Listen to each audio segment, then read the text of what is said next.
Hey guys, we will discuss brain functions. So let's get started. First आता है cerebrum. Cerebrum 2 parts में divide होता है. जैसे आप देख सकते हो एक ब्रेन का सुपीरियर व्यू मैं आपके सामने बता रही हूँ. सो सेरिब्रम ने 2 पार्ट्स में डिवाइड कर दिया है, left hemisphere and right hemisphere. दोनों कॉर्पस कैलोसम से जुड़े हुए हैं और हर हेमिस्फीयर को 4 लोब्स में डिवाइड किया है, frontal, parietal, temporal and occipital. तो वन बाय वन इनके फंक्शंस देखते हैं. सबसे पहला आता है हमारा फ्रंटल लोब. फ्रंटल लोब में आपको 3 एरियाज दिखेंगे, प्रीमोटर, मोटर और ब्रोकाज एरिया. सो प्रीमोटर इनवॉलेंट्री के लिए रिस्पॉन्सिबल होता है, मोटर वॉलेंट्री के लिए रिस्पॉन्सिबल होता है और ब्रोकाज एरिया जो होता है वो स्पीच के लिए रिस्पॉन्सिबल होता है. स्पीच और ये मोटर एरिया होता है. नाउ फ्रंटल लोब थिंकिंग के लिए रिस्पॉन्सिबल भी होता है, मेमोरी के लिए, पर्सनैलिटी के लिए, बिहेवियर के लिए, हायर मेंटल एबिलिटी के लिए और मूवमेंट के लिए. इन सब के लिए रिस्पॉन्सिबल होता है फ्रंटल लोब. इन शॉर्ट अगर आपको याद करना हो तो स्कूल से रिलेट करना तो सारे फंक्शन याद आ जाएंगे फ्रंटल लोब के. Now we move to the temporal lobe. Temporal lobe जो होता है वो ऑडिटरी एरिया होता है जो कि हमको सुनने में हेल्प करता है, sense of hearing. Olfactive area जिसमें आप सेंस ऑफ स्मेल को देखते हो, वर्निंग्स एरिया जिसमें सेंस ऑफ स्पीक आता है. Another functions of temporal lobes are learning, feeling, responsible for sensory information. This all are the functions of temporal lobe. Now parietal lobe. Parietal lobe जो होता है इसमें सोमेस्थेटिक एरिया होता है जो कि टच, टेम्परेचर और पेन के लिए रिस्पॉन्सिबल होता है. कौन सा area? Somesthetic area which a part of parietal lobe. अब आता है गैस्ट्रोटरी एरिया जो कि टेस्ट के लिए रिस्पॉन्सिबल होता है. नाउ पैराइटल लोब के अदर फंक्शंस है जैसे लैंग्वेज और ये सेंसरी और मोटर ऑर्गन्स के फंक्शंस को भी दिखता है. Now occipital lobe.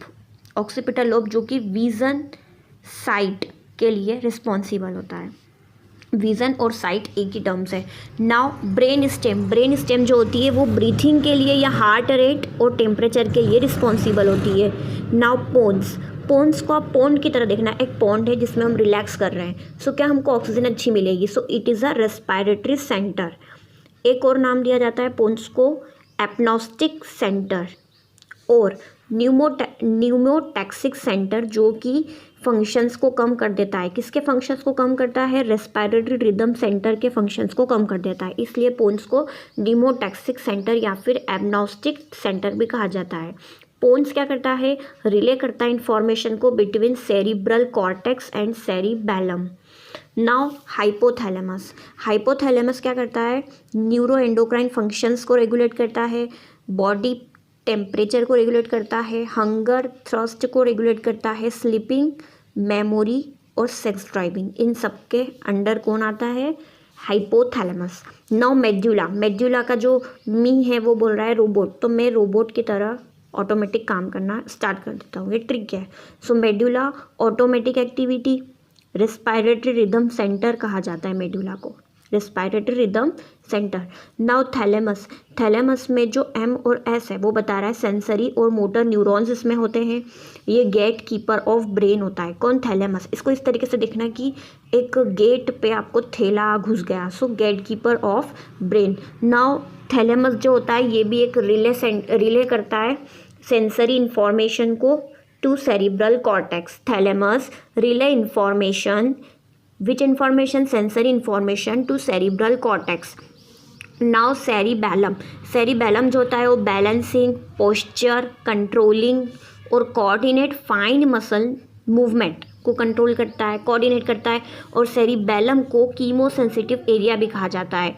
So this is all functions of cerebellum. Now medulla oblongata. Medulla oblongata जो होता है वो इनवॉलेंट्री फंक्शंस को रेगुलेट करता है, मतलब कि हार्ट और लंग्स को रेगुलेट करता है, गैस्ट्रिक सिक्रीशन को कंट्रोल करता है और कार्डियोवास्कुलर रिफ्लेक्सेस को कंट्रोल करता है. कौन? Medulla oblongata. अब सेरिब्रल कॉर्टेक्स जो होता है ये बहुत ही कॉम्प्लेक्स थिंकिंग के लिए रिस्पॉन्सिबल होता है, सेंसरी फंक्शन के लिए रिस्पॉन्सिबल होता है और वॉलेंट्री मूवमेंट के लिए रिस्पॉन्सिबल होता है. कौन? Cerebral cortex. Now the functions of internal anatomy of brain.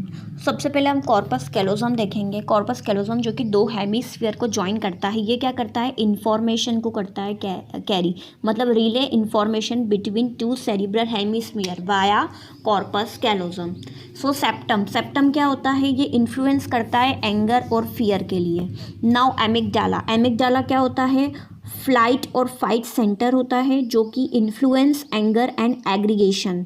Now ये अलार्म सिस्टम होता है फॉर फियर एंड थ्रेट्स के लिए रिस्पॉन्सिबल होता है। नाउ हिप्पोकैम्पस, हिप्पोकैम्पस जो होता है इसको आप कैंपस से याद रखेंगे, कैंपस में हम लर्न भी करते हैं और हमको मेमोराइज भी हो जाता है। So hippocampus is responsible for influence learning and memory. Now midbrain, midbrain क्या करता है, रेटिकुलर एक्टिवेटिंग सिस्टम होता है, मतलब कि ये कैरी करता है message about sleep and arousal. Understood.